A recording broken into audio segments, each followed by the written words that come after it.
అదరగొట్టే కారం రంగు రుచి ఆచి కారం పొడి. తెలంగాణ రాజకీయాల్లో మరో సంచలనం నమోదైంది. అత్యంత ప్రతిష్టాత్మకమైన జూబ్లీహిల్స్ అసెంబ్లీ ఉప ఎన్నికల్లో కాంగ్రెస్ అభ్యర్థి నవీన్ యాదవ్ భారీ మెజార్టీతో విజయం సాధించారు. ప్రత్యర్థి బీఆర్ఎస్ పార్టీని చిత్తు చేసి ఈ సిట్టింగ్ స్థానాన్ని కాంగ్రెస్ ఖాతాలో జమ చేశారు. నవీన్ యాదవ్ ఈ విజయం సాధించడం వెనుక ముఖ్యమంత్రి రేవంత్ రెడ్డి అనుసరించిన వ్యూహం ప్రధాన కారణం. ఇది కేవలం ఒక ఎమ్మెల్యే స్థానం విజయం మాత్రమే కాదు, సీఎం రేవంత్ రెడ్డి రాజకీయ నాయకత్వ పటిమకు లభించిన తిరుగులేని విజయం అని కూడా చెప్పొచ్చు.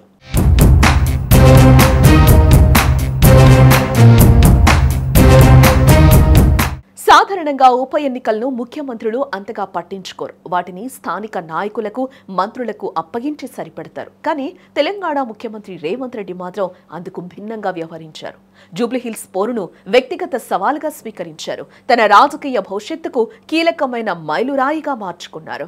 సీఎం హోదాలో ఉండి కూడా ఆయన నియోజకవర్గంలో విస్తృతంగా పర్యటించారు.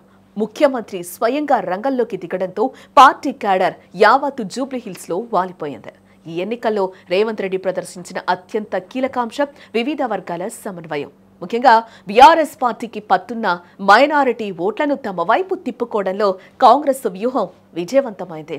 మాజీ క్రికెటర్ అజారుద్దీన్ కు కేబినెట్ మంత్రి పదవిని కట్టబెట్టడం ద్వారా ముస్లిం వర్గాల్లో పార్టీ పట్ల సానుకూలత పెరిగింది. ఇది కూడా ఎన్నికల్లో కీలక పాత్ర పోషించింది.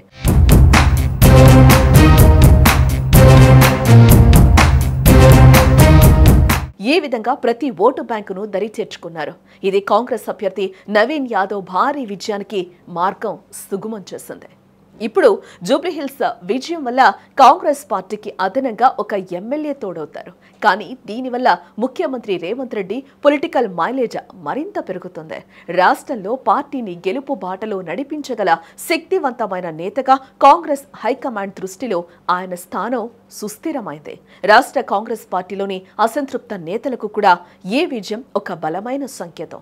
రేవంత్ రెడ్డి నాయకత్వంలోనే పార్టీకి భవిష్యత్తు ఉందని, అన్నింటికీ మించి రేవంత్ రెడ్డి పనైపోయింది అంటూ బీఆర్ఎస్ నేతలు చేస్తున్న దుష్ప్రచారానికి ఈ గెలుపు ఒక పటిష్టమైన సమాధానంగా నిలిచింది.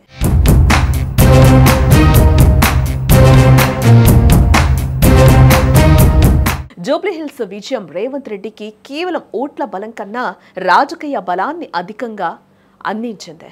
ఈ ఎన్నికను సవాల్గా స్వీకరించి తన వ్యూహ చతురతతో, రాజీ లేని పోరాటంతో ఆయన సాధించిన విజయం ఆయనను కాంగ్రెస్ పార్టీలో తిరుగులేని నాయకుడిగా, తెలంగాణ రాజకీయాల్లో కీలక శక్తిగా నిలబెట్టిందనడంలో ఎలాంటి సందేహం లేదు.